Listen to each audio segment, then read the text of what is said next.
Hello guys. तो सभी को वेट है सेकंड लिस्ट का। बीएसटीसी सेकंड लिस्ट अलॉटमेंट जो है डेट जारी हो चुकी है। सभी को पता है कि 26 तारीख यानी कि कल जो है सेकंड लिस्ट आने वाली है। तो इसमें आपको क्या क्या डॉक्यूमेंट्स तैयार रखने हैं। भाई सेकंड लिस्ट के लिए आपने कोई फॉर्म नहीं लगाया। आपको पता है कि आपने फ़र्स्ट काउंसलिंग के टाइम जो है फॉर्म लगाया था। अब फर्स्ट काउंसलिंग का काम तो जो है वो पूरा हो चुका है। अब बात है सेकंड लिस्ट की। तो सेकंड लिस्ट कल आने वाली है और सभी लोग वेट कर रहे हैं, सभी बच्चे वेट कर रहे हैं जिनका फर्स्ट लिस्ट में नंबर नहीं आया है, जिनके फर्स्ट लिस्ट से मतलब 4 या 5 नंबर कम है, मतलब 10-20 नंबर कम है, वो सभी वेट कर रहे हैं। तो क्या होगा कि किसका नंबर आएगा किसका नहीं आएगा, और जिसका नंबर आ जाएगा वो क्या करें। जो आपके डॉक्यूमेंट्स हैं उनमें क्या क्या आपको तैयार रखना है। भाई लिस्ट में तो आपका नाम आएगा ही आएगा। लिस्ट में नाम आने के बाद आपको क्या करना है। अब मान लीजिए आप अपवर्ड मूवमेंट के लिए फॉर्म लगाएंगे, तो अपवर्ड मूवमेंट के लिए फॉर्म लगाएंगे तो उसके लिए आपको दिशा निर्देश कुछ दिए हुए हैं, आपको उन्हें फॉलो करने पड़ेंगे। अब इसमें क्या है, केवल वह ही अभ्यर्थी जिन्हें आवंटित अध्यापक शिक्षा संस्थान में सफलतापूर्वक रिपोर्टिंग कर दी है, वे अपनी प्रोविजनल स्लिप पोर्टल से प्राप्त कर लें, अपवर्ड मूवमेंट हेतु पात्र हैं। मतलब कि इसमें क्या है कि जिसका भी मतलब नंबर आ जाता है कॉलेज में रिपोर्टिंग के टाइम, आपको क्या करना है, एक स्लिप देंगे तो वो स्लिप आपको संभाल कर रखनी है। आप जब रिपोर्टिंग कर देंगे तो वो स्लिप आपको संभाल कर रखनी है। संभाल के क्यों रखनी है, अगर आप अपवर्ड मूवमेंट करवाओगे तो उस अपवर्ड मूवमेंट के फॉर्म में क्या है, वो आपकी स्लिप लगेगी कि भाई आपने इस कॉलेज में सफलतापूर्वक जो है रिपोर्टिंग कर दी है। इसलिए क्या है, आपको ये स्लिप लेनी बहुत ज़रूरी है।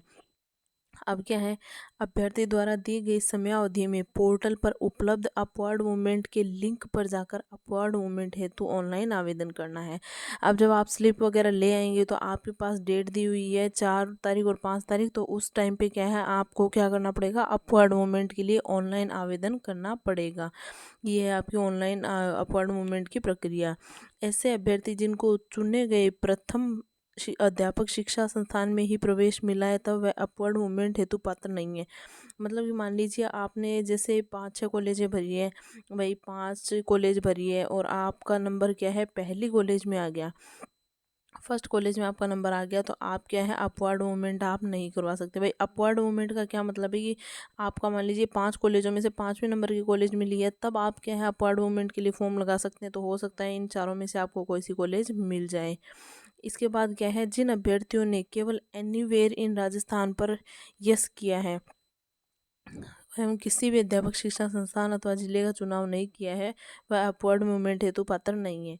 इसका मतलब कि मान लीजिए आपने जैसे ऑल राजस्थान कर दिया है, ऑल राजस्थान पे टिक कर दिया है, लेकिन आपने ऑल राजस्थान में टिक करने के बाद भी कोई कॉलेज नहीं भरी है, कोई जिले में नहीं आपने नाम लिया है, तो ऐसे में क्या है, आप अपवर्ड मूवमेंट हेतु पात्र नहीं है, तो आप अपवर्ड मूवमेंट नहीं करवा सकते। क्योंकि अगर सीट होती, आपके जिन मेरिट नंबर आए हैं, जितने नंबर आए हैं, जितनी मेरिट जिस जिले की गई है वहाँ पे आपका नंबर नहीं आया है और आपने कोई कॉलेज भी नहीं भरी है, तो इसके चलते आप क्या है, किसी भी अपवर्ड मूवमेंट हेतु पात्र नहीं है। मतलब किसी भी शिक्षा संस्थान में आपने नाम नहीं दिया कि इस कॉलेज में मेरा नंबर आ जाए, तो वो भी आपने नहीं किया, तो अपवर्ड मूवमेंट के लिए आप फिर से प्रयास नहीं कर सकते।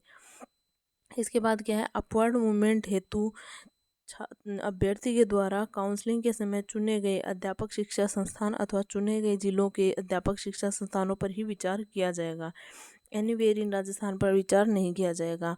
ये पहले वाला ये, जैसे मान लीजिए कि आपने फॉर्म लगाया और एनीवेयर इन राजस्थान किया, तब तो आप मतलब अपवर्ड मूवमेंट के लिए फॉर्म लगा ही नहीं सकते। बाकी मान लीजिए आपने जैसे 5 कॉलेजें भरी या 7 कॉलेज भरी, तो अब इसमें क्या होगा कि आप पर मतलब इन 7 कॉलेजों में ही आपका नंबर आ सकता है। या फिर आपने ऑल राजस्थान किया है, तो ऑल राजस्थान में अगर नंबर आना होता तो आपका पहले भी आ जाता। पर अब क्या होगा, सिर्फ इन 7 कॉलेजों पर ही आपके लिए मतलब सीट होगी, तो आपके लिए सीट रिजर्व होगी। अब भाई 7 कॉलेजें भरी है, अगर इनमें आपके मेरिट लिस्ट के आधार पर आपका नंबर आता है तो ही उन पर विचार किया जाएगा, वरना एनीवेयर इन राजस्थान पे आपके लिए अपवर्ड मूवमेंट के लिए नहीं किया जाएगा।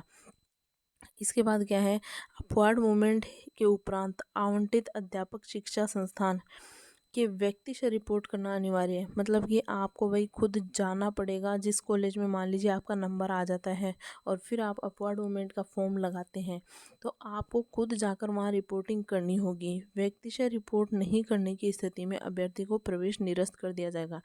मान लीजिए जैसे आप किसी और को अपने डॉक्यूमेंट्स देके भेज देते हैं और बोलते हैं कि चलो मेरा डॉक्यूमेंट वेरिफिकेशन करवा देना, मेरी रिपोर्टिंग कर देना, तो ऐसी स्थिति में क्या है, आपका जो प्रवेश है वो निरस्त कर दिया जाएगा, वो आपको प्रवेश नहीं मिलेगा।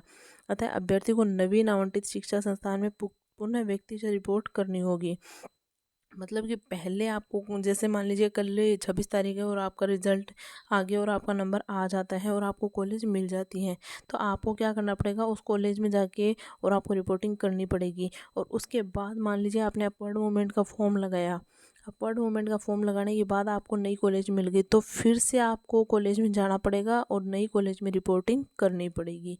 इसका मतलब ये है, ये नहीं करोगे तो आपका वो जैसे पहले वाले में भी नहीं होगा और आपका दूसरे कॉलेज में भी जो है से आपको सीट नहीं मिलेगी।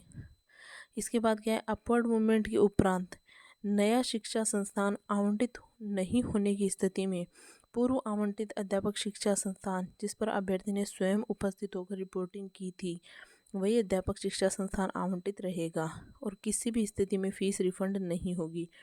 अब मान लीजिए आपको जैसे आपने अपवर्ड मूवमेंट का फॉर्म लगाया, लेकिन आपको अपवर्ड मूवमेंट में आपको कॉलेज नहीं मिली, तो क्या होगा कि आपको जो पहले कॉलेज मिली थी, मतलब कि रिज़ल्ट आया था, सेकंड लिस्ट आई थी, सेकंड लिस्ट में आपका नाम आया था जिस कॉलेज में, तो वही कॉलेज आपके लिए आवंटित रहेगी। मतलब उसी में आपका अलॉटमेंट फिक्स है, आपको दूसरे कॉलेज में जाना नहीं पड़ेगा और ना ही आप दूसरे कॉलेज में जाकर रिपोर्टिंग करनी है।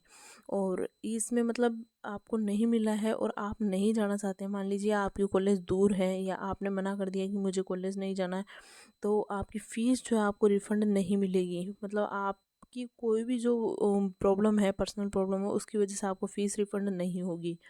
अपवर्ड मूवमेंट होने पर नए आवंटित अध्यापक शिक्षा संस्थान में रिपोर्टिंग करनी होगी।